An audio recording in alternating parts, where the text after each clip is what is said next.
Okay, let's really unpack this monumental piece of history. Mm. We are embarking today on a deep dive into what is, well, arguably the most recognizable silhouette. Not just of Cambodia. Exactly, not just Cambodia, but possibly all of Southeast Asia. We're No. talking about Angkor Wat. And we are talking about a scale that, it almost defies comprehension. Mm. When you look at the source material, the official designation isn't just temple. Yeah. It's the world's largest religious complex. We're talking about a staggering 162.6 hectares. That scale is just, it's incredible. It demands we look at it not just as a building, but as you say, as a civilization literally written in stone. Absolutely. It's gigantic, but its cultural impact is somehow even more massive. This isn't just some old ruin. Far from it. It is the definitive, enduring national symbol of Cambodia. It has been on the national flag since 1863. Which tells you everything. Right? It tells you how intrinsically linked this structure is to the core identity of the nation. It's survived colonization, war, political upheaval, everything. And what's so fascinating here, and I think this is really the core duality that sets the mission for our deep dive today, is the monument's kind of identity crisis. An identity crisis. I like that. Well, it was constructed between 1113 and 1150 CE, and it was dedicated entirely as this colossal Hindu temple to the god Vishnu. It was a cosmic shrine. Right. Yet today, if you walk the grounds and you observe the rituals, it is, and has been for centuries, an active, thriving center of Theravada Buddhist worship. That is a phenomenal transition. So we're looking at a 9th-century evolution right there. Exactly. From a Hindu cosmic blueprint commissioned by a single king to a continuously used Buddhist spiritual center. So our task today is to figure out the mechanisms of that transition. How was this colossal structure built? Why does it have that really unusual westward orientation? The big question. And how did it manage to survive and transform religiously over those 9 centuries where so many other Khmer temples just fell into ruin? Precisely. And before we jump into the timeline and the engineering, maybe let's quickly ground ourselves in the name itself. Good idea. Because the modern name, Angkor Wat, it subtly reflects this whole story of transformation. Okay, quick knowledge nugget time. The modern name means temple city or city of temples in the Khmer language. Right. So let's break that down. Angkor derives from the Sanskrit or Pali word Nagara. Which just means city or capital city. And the second part, Wat, that's the term that specifically means temple grounds or monastery. Right, just derived from the Sanskrit or Pali word vaika, meaning enclosure. So the name is literally the enclosed city temple. And that use of Wat tells us immediately that its modern function is monastic. It's Buddhist. But its original name, its foundational name, was deeply Hindu, reflecting the spiritual intent of its builder. It was likely Vravitaloka or Paramavitaloka. Which translates as the sacred dwelling of Vishnu. And critically, the sources suggest this wasn't just a dedication to the deity. Okay. Paramavitaloka was likely the posthumous sanctified title for the builder himself, King Suryavarman II. So it's not just Vishnu's home, it's also the king's afterlife address, so to speak. You could say that. It translates loosely to the king who was gone to the supreme world of Vishnu. The whole structure was designed as a kind of heavenly vehicle to ensure the king's deification and glory. Wow. And that distinction from a Hindu shrine dedicated to a king's memory to a Buddhist monastic complex, that's the central tension we're going to explore. Let's move now to the historical foundations. First, the builder's grand vision. We're talking about King Suryavarman II. Right. He ruled the Khmer Empire from 1113 to about 1150 CE, and he commissioned this project in Yashadapura, the Khmer capital at the time. And his reign, that was really a peak in Khmer power, wasn't it? Yeah. In their architectural confidence. Absolutely. The sources confirm construction started specifically in 1122 CE and was pretty much finished around 1150. What's interesting, though, is that this wasn't just a project decided by the king alone. Oh. According to inscriptions, it was built on the suggestion and counsel of Devatas, a very high-ranking Brahmin scholar. That collaboration immediately tells you this was a theological, astronomical, and political statement. It wasn't just an ego project. Exactly. It was rooted in deep consultation to ensure its cosmological accuracy. Devakra Painta likely provided the architectural and spiritual guidance necessary to make sure the structure functioned perfectly. As a model of Mount Meru and as a funerary monument for the king. Precisely. This level of planning is why Angkor Wat is considered the absolute pinnacle of classical Khmer style. But the king himself never actually saw the final work finished, did he? No.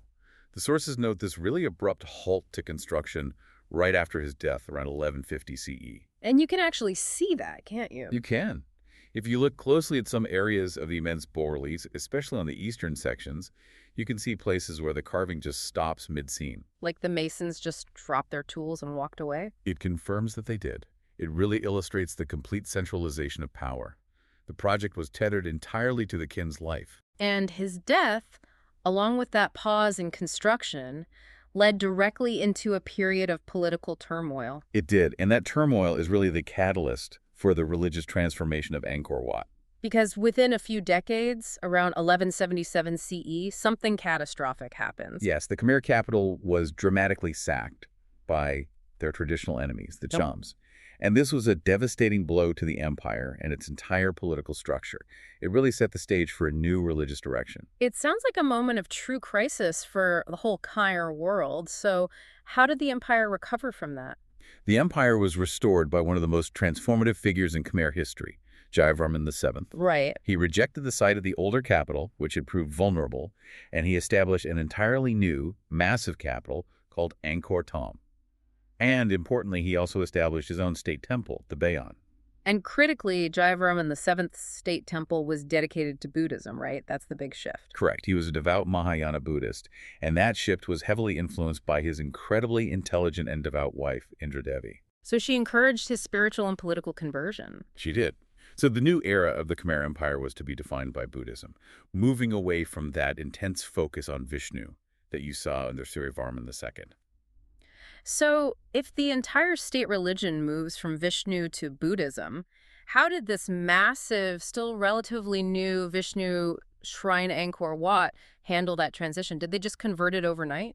It was a gradual conversion, and that's the key to understanding its survival. You don't just scrap the world's largest temple. I suppose not. As the state religion shifted, Hindu sculptures at Angkor Wat were slowly replaced by, or even adapted into, Buddhist iconography. Often you'd see Buddha images added to empty niches, or sometimes the faces of Hindu deities were subtly altered.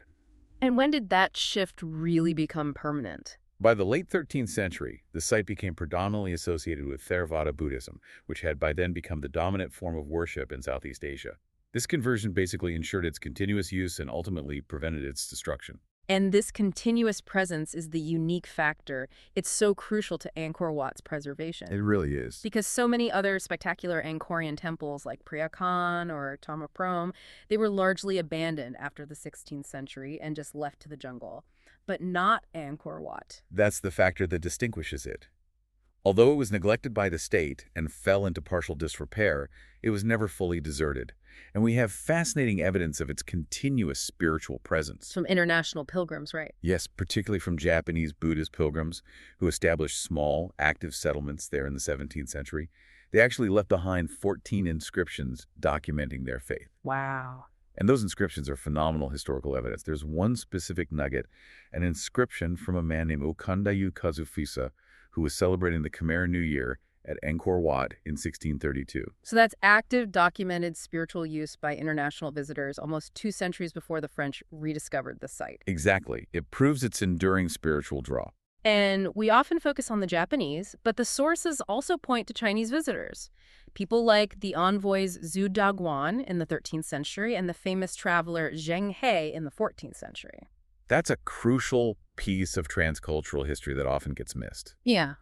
Zheng He, the documented study of Angkor Wat's architecture, actually influenced later monumental structures back in China. Really? Like what? Things like the Dabaon Temple and the famous glazed pagoda.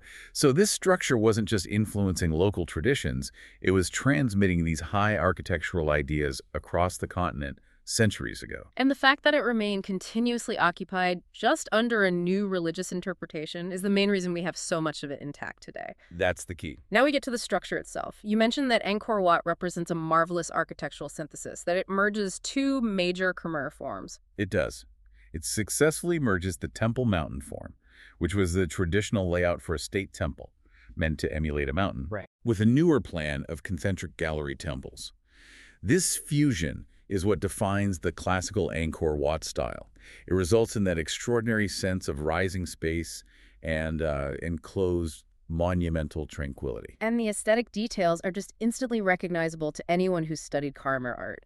We see those characteristic ogival redented towers. Redented, meaning they have those successive indentations and projections, which creates a kind of star-like pattern in the corners. These towers are deliberately sculpted to resemble the tight, closed buds of a lotus flower. And then you have the half galleries, the axial galleries, the cruciform terraces. All working together. The half galleries broaden the processional passageways, the axial galleries connect the multiple enclosures, and the cruciform terraces serve as these grand ceremonial platforms along the main axis. When we look at Angkor Wat today, though, we see this magnificent gray stone. But the sources remind us that so much of the original grandeur is just lost. Oh, absolutely. We have to try and imagine the original effect. The sources confirm the towers were covered in gilded stucco. There was gilding on many figures on the bas-reliefs, which would have made them shimmer. And all the ceilings and doors were made of wood. Right, often intricately carved, and they've long since vanished due to fire or rot. It makes you wonder what an unbelievably shimmering, magnificent, almost blinding sight it must have been when it was newly consecrated. A literal vision of heaven on earth. Yet, even in its reduced state, it demands this immense admiration. There's a quote from Maurice Glaze that really sums up that feeling. Right, Glaze praised its classic perfection by the restrained monumentality of its finely balanced elements, and called it a work of power, unity, and style. That restrained power is such a good way to put it. It's what makes the Angkor Wat style so globally recognized for its harmony. But the aesthetics, of course, serve a much deeper purpose. The most critical element of the architecture is how it functions as a perfect cosmological blueprint. Okay, so the entire design is a deliberate, symbolic representation of Mount Meru. Exactly. The mythical cosmic mountain, home of the gods in Hindu cosmology. This wasn't just inspired by Meru. To them, it was Meru. So the landscape itself becomes a map of the universe. How does the layout translate that idea? Well, the central quincunx of 5 towers symbolizes the 5 peaks of Meru. The immense outer walls, over a kilometer long on the north-south axis, and the massive moat symbolize the surrounding mountain ranges and the cosmic ocean. So to the Khmer, when you stood within that outer wall, you were symbolically standing on the edge of the world. You were. And the experience of moving through the temple reflects the Hindu social hierarchy and the spiritual journey. Right. The sources mention that access to the upper, more sacred levels was progressively more exclusive. Yes, it's a hierarchical progression. The laity, the common visitors, were typically admitted only to the lowest outer level. The moment you crossed that main causeway, you began a spiritual ascent. And as you move up through the galleries, the steps get steeper. Dangerously steep. And that's symbolic. It represents the increasing difficulty and the exclusivity of ascending to the kingdom of the gods and the presence of the king deity. Okay, here's where it gets really interesting. This is the deep dive point that often divides scholars. The westward mystery. Why does Angkor Wat face west? Virtually every other major Khmer temple faces east to greet the sun. This is a point of enduring academic debate. The 2 leading classical scholars, Maurice Glaze and George Codez, they first put forward what is known as the funerary hypothesis. Meaning they thought it was a tomb. They suggested that King Suryavarman II intended Angkor Wat to serve specifically as his mausoleum or funerary temple. What's the concrete evidence for that, besides the West being associated with the setting sun and death? Well, the key evidence is drawn directly from the narrative structure of the temple itself. Most compellingly, the famous bas-reliefs, which cover the galleries, proceed in a counterclockwise direction. Ah, the Prasavya direction. That's a very specific technical detail. It is. In Hindu terminology, the normal circumambulation of a shrine, pradakshina, is clockwise from left to right. That's a blessing ritual associated with life. Okay. The reverse direction, counterclockwise, is known as prasavya. And this prasavya path is specifically the direction used in Brahminic funeral services and rituals concerning the deceased. So the very flow of the stories carved into the stone suggests a continuous funeral march. That's a really powerful architectural argument. It is. If you were a contemporary visitor, the moment you began viewing those narrative panels, you were participating in the king's funerary rites.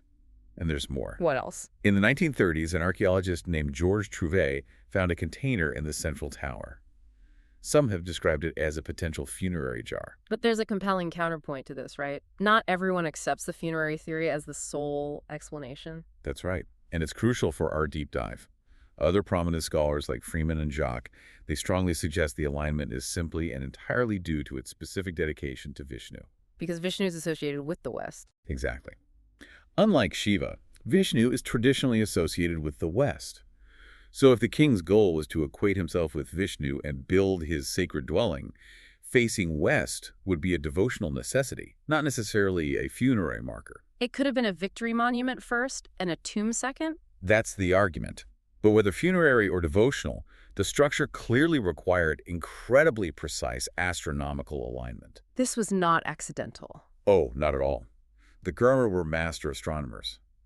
One of the most frequently cited pieces of evidence is that the main central tower aligns perfectly with the morning sun during the spring equinox. When viewed from the western entrance. Yes, from the western entrance causeway. This required meticulous calibration of every angle. It essentially turns the temple into an enormous usable calendar. And this leads us to the most complex interpretation, Eleanor Manika's New Era argument. Right, she goes beyond simple dedication or solar alignment. She suggests the temple is a kind of political manifesto written in stone. Manika argues that the dimensions and alignments physically represent specific measurements of solar and lunar time cycles. By building these celestial cycles directly into the sacred space, Suryavarman II was inscribing a divine mandate for his rule. He was positioning himself not just as a follower of Vishnu, but as the master of cosmic time itself. Can you give an example of how she finds these time cycles in the stone? A classic example she proposed is in the central quincunx of towers. She argued that the distances and spatial relationships between these towers represented precise intervals of time, say, the number of days between the winter solstice and the spring equinox. Wow. She believed the king sought to establish a new era of peace, and that this divine mandate was, in her words, anchored to consecrated chambers and corridors. That's a powerful idea. That the king was literally inscribing his eternal political and divine power into the cosmos through stone and alignment. It moves the discussion way beyond just architecture. Okay, let's get down to brass tacks. How do you physically build the world's largest religious structure in the middle of a medieval empire? Let's talk construction materials and techniques. Well, the Khmer Empire of the 12th century had reached its industrial and artistic zenith. They had largely moved away from using softer materials like brick. Right. For Angkor Wat, the overwhelming majority of the visible areas, all the carvings, the terraces, the gopuras, it's all high-quality, durable sandstone blocks. But laterite, that reddish, iron-rich earth, that wasn't abandoned entirely, was it? No, it served a vital foundational purpose. It was still used for the immense outer enclosure wall and for all the hidden foundational parts, the fill, the inner cores, the platforms that supported the weight of the sandstone. And the sheer volume of materials is what is so hard to grasp. It is truly staggering. The sources estimate 5 to 10 million sandstone blocks were used in the construction. 5 to 10 million. And to put that into perspective, some of the larger blocks, like for lintels or cornerstones, weighed up to 1.5 tons each. This was an infrastructure project that rivals the scale of the Egyptian pyramids. The logistics of that many 1.5-ton blocks alone must have been unbelievable. Where did they source the rock, and how on earth did they move it? The sandstone was quarried exclusively from Mount Meru, which is about 40 kilometers northeast of the site. Okay. And for centuries, scholars theorized this long, complicated transportation route. The traditional route was arduous, right? Like 90 kilometers via canals, a lake, a river. That was the accepted logical route for a long time. However, this is where modern methodology completely changes history. In 2011, researchers from Waseda University used satellite imagery. And what did the satellite data show? They discovered evidence of a much shorter, direct canal route, a massive, forgotten feat of ancient engineering. Only 35 kilometers, directly connecting the base of Mount Meru and Angkor Wat. This suggests the Kerr possessed a highly sophisticated, direct transport infrastructure that dramatically cut down the labor and time needed. That insight just fundamentally changes how we view their engineering. And what about the labor force? It would have numbered in the tens of thousands. Countless highly skilled artisans, masons, sculptors. The sources confirmed these skills weren't newly invented. They were inherited and refined from generations of previous temple building. It was an accumulation of knowledge. Like centuries of it. And the technical mystery that still haunts modern architects. The binding agent. What held these millions of massive, meticulously fitted blocks together? That remains one of Angkor Wat's secrets. The sources confirm it hasn't been definitively identified, Suggestions range from natural resins to slaked lime. But But the quality of the fit between the blocks is so precise that many blocks appear to be held together purely by gravity and compressive force. It's a testament to the sophistication of their dry stone construction. okay, moving to the physical layout, let's start with the incredible scale of the outer enclosure and waterworks. It all begins with that moat. The moat is enormous and crucial. It's 190 meters wide, stretches over 5 kilometers in perimeter, and surrounds the outer wall. It is the cosmic ocean. And you cross it via the main sandstone causeway, which brings you to the western Gopuram. Right, the gatehouse. And it's monumental in its own right, with 3 partially ruined towers. It's architecturally brilliant because it's so large that it manages to both hide the central temple and echo its form at the same time. Creating a sense of anticipation. Exactly. And inside the Gopuram, under the southern tower, is where we find the famous Ta-Reach statue. This was originally Vishnu, right? Yes, an 8-armed statue of Vishnu. Scholars widely believe it may have once occupied the temple's central shrine before the conversion to Buddhism. So it was moved out here to the gatehouse. Perhaps as an act of spiritual transition, allowing pilgrims to still acknowledge the site's founder deity. Once you traverse that massive wall, you are inside the 162.6-hectare enclosure. What was this vast area for? Traditionally, this space was assumed to be for the royal palace and the priestly elite. But because secular structures like houses were built from perishable wood, all that evidence vanished. But that assumption was challenged. Profoundly challenged by the 2015 Sydney University findings. What did their research team find? They use technologies like LiDAR, which lets you digitally strip away the jungle canopy and map the ground. And this revealed a huge, previously unseen urban infrastructure. Like what? They found buried towers, a massive structure with wooden fortifications, and most significantly, a road grid, ponds, and numerous mounds. And the mounds are evidence of? Low-density residential occupation. This directly challenges the idea that the precinct was exclusively for the elite. It seems a vibrant, supporting community of artisans, servants, and laborers lived and worked right there within the cosmic ocean enclosure. That makes the city feel so much more alive and bustling. Okay, let's approach the central structure and galleries, the architectural heart. The temple proper stands on a raised platform. It's structured in 3 progressively rising rectangular galleries. These are literally the steps to Mount Meru. And the layout adheres strictly to that Meru model, the 5-tower quincunx pattern. Yes, 4 corner towers surrounding a 5th higher central tower. As we move closer to the center, we find the cruciform cloister known as Priya Poen. Right, the Thousand Buddhas Gallery. Over the centuries, pilgrims left thousands of Buddha images here, turning this passage into a repository of global devotion. And the inscriptions? Inscriptions in Khmer, Burmese, and even Japanese. We also know the 4 small courtyards within the cloister might have originally been filled with water, creating these cooling, reflective pools. Finally, we reach the inner gallery, the Bokan. It's a 60-meter square with axial galleries connecting to the central shrine. The central tower here rises 43 meters from this platform, reaching a total height of 65 meters above the ground. And critically, the central tower is significantly higher than the other 4. That structural emphasis draws the viewer's eye up, firmly designating the single peak of Mount Meru and the sole deity of Vishnu. And the very heart of the complex, the central shrine, this underwent the most visible change during the religious conversion. It did. It was originally open on all sides, housing the immense statue of Vishnu. When the temple was converted to Buddhism, the area was walled in, and the new walls featured standing Buddhas. And what about the excavation beneath it? In 1934, George Trouvé excavated the pit beneath the shrine. The main treasure had clearly been robbed centuries before, but he did find a sacred foundation deposit of gold leaf. So it confirms the immense material wealth invested in the initial consecration. Exactly. We have to dedicate some serious time to the visual narrative because the bas-relief carvings are what truly make Angkor Wat world famous. They turn the walls into the world's largest comic book. That's a great way to put it. And Chaim's quote that it's the greatest known linear arrangement of stone carving is entirely justified. I mean, we are talking about almost 1,000 square meters of densely packed narrative bas-reliefs decorating the entire perimeter of that first gallery wall. They are the heart of the Hindu narrative that Suryavarman II intended to immortalize. And we have to remember the funerary hypothesis. As we follow the narrative, we're forced to walk counterclockwise, or pasavya, reinforcing that idea that the entire viewing experience was designed as a ritual memorial. So let's follow that path, starting with the Western Gallery. This is all about the great Hindu epics of war. Two massive panels. First, the Battle of Lanka from the Ramayana, detailing Rama's victory over the demon king Ravana. The detail is incredible, with monkeys and demons locked in this brutal combat. And then the second major panel is the Kurukshetra War from the Mahabharata. Right, and this is one of the most devastating panels. It depicts the mutual annihilation of the Kaurava and Pandava armies. It's shown not as a glorious victory, but as a chaotic, devastating slaughter. Maybe a subtle warning about the ultimate cost of earthly power. Perhaps.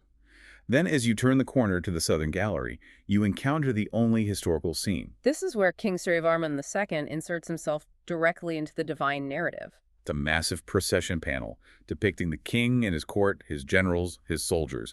The king is depicted larger than life, sitting atop his royal elephant. He's establishing himself as a divine warrior. And this gallery also contains the illustrations of the 32 hells and 37 heavens. It's designed to be a jarring contrast. The hells are depicted with brutal clarity dismemberment, torture designed to inspire moral conduct. And the heavens are serene and beautiful. Correspondingly so. It reinforces the king's role as the enforcer of cosmic order. Moving on to the Eastern Gallery, this holds the absolute most celebrated scene in all of Angkorian art, the churning of the Sea of Milk. This relief captures that pivotal moment of Hindu mythology where the gods and the demons cooperate, under Vishnu's direction, to churn the cosmic ocean to get the elixir of immortality. They use the serpent Vasuki as the churning rope. Right? Wrapped around Mount Mandara. And the sources give specific numbers for the participants. It's 92 Asuras on the left and 88 Devas on the right, which is a slight deliberate asymmetry. And this asymmetry is precisely what Eleanor Manica connects back to her astronomical planning theory. Right. She interpreted these numbers as representing specific solar cycles, like the number of days from the winter solstice to the spring equinox. It reinforces this idea that the temple walls were not just telling stories, they were a physical, stone-bound calendar. Validating the king's control over time itself. Following the churning, the Eastern Gallery has some later 16th century additions. Yes, showing Vishnu defeating Asuras, which reflects the temple's continuous use and conversion. Finally, the Northern Gallery shows Krishna's victory over Bana. It's a complete curriculum in Hindu mythology and divine kingship. But walls aren't just covered in narrative. The complex is also famous for its hundreds of depictions of beautiful female figures, the devatas and apsaras. The sheer scale is incredible. Over 1,796 documented depictions of devatas, these female deities. And they aren't just decorative fill. No, they're highly detailed works of art. And they offer us this unique window into history. This was all cataloged in a 1927 study by Sappho Marshall, who exhaustively documented the enormous diversity in their hairstyles, jewelry, garments, and stances. And what was her big conclusion about these figures? Her groundbreaking conclusion was that these depictions were based on actual practices of the Angkor period. They offer us a literal snapshot of Khmer fashion and customs from 9 centuries ago. So they're an ethnographic record disguised as divine figures. Exactly. They show us how the elite of that era actually dressed and adorned themselves. Okay, moving into the later life of Angkor Wat, let's explore this period of European encounter, the so-called rediscovery. This is a complex chapter. The West encounters this massive, still-functioning temple in the 16th century, long before the colonial age. The first recorded European visitor was a Portuguese friar, Antonio da Madalena, in 1586. Right, and his account was later written down by Diogo de Couto, the official historian of the Portuguese Indies. And de Couto's documentation is amazing because it shows the impact the temple had, even in a state of partial neglect. He quotes the friar describing it as of such extraordinary construction that it is not possible to describe it with a pen, and that it is like no other building in the world. It shows that even in the 16th century, it was still grand enough to shock and impress a European. But the real popularization came much later. In 1860, with the French naturalist Henri Mouhou, his posthumously published travel notes really captured the imagination of the public and the French establishment. He compared Angkor Wat favorably to the greatest structures of Greece or Rome. He did. He wrote that it might take an honorable place beside our most beautiful buildings. It is grander than anything left to us by Greece or Rome. But then his description takes a subtle colonial turn, doesn't it? It does. He juxtaposed the monument's sophistication with what he saw as the decline of the local people, noting a sad contrast to the state of barbarism in which the nation is now plunged. And that mindset, unfortunately, served as a key justification for the subsequent colonial influence. It did. France adopting Cambodia as a protectorate in 1863 was partly driven by the desire to control and claim the artistic legacy of Angkor Wat as a strategic cultural asset. And this had a direct geopolitical impact. A huge one. By declaring the protectorate and controlling the temple, France essentially enabled Cambodia to reclaim lands in the northwest, which had been under Siamese rule. Angkor Wat became a valuable political and territorial chip. Okay, let's transition into the 20th century destruction and restoration efforts. Protecting this site has been a relentless, complex battle. The initial major restoration efforts were launched in the 20th century to fight the jungle, overgrowth, and decay.